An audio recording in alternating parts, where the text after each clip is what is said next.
Buka perisian Adobe Flash dan pilih ActionScript 2.0. Namakan layer pertama sebagai background. Klik File, Import dan Import to Stage atau Library. Import image dan pilih image.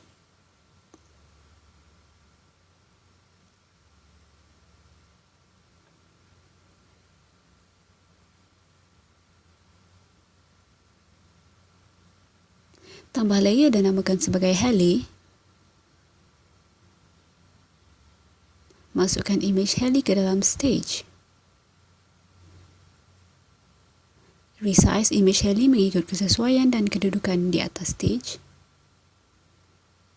Klik kanan pada Heli dan pilih Convert to Symbol.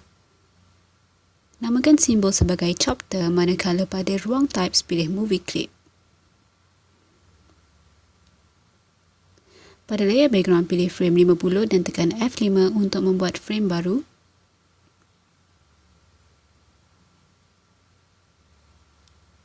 Pada layer Heli pilih frame 50 dan tekan F5 untuk membuat frame baru. Klik kanan pada frame pertama layer Heli dan pilih Motion Tween.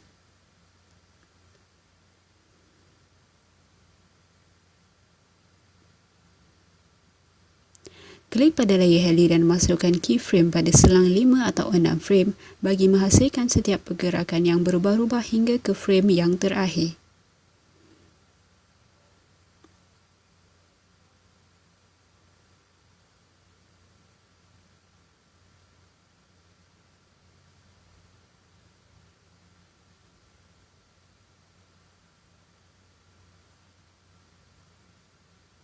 Setelah selesai, klik Ctrl Enter untuk memainkan paparan.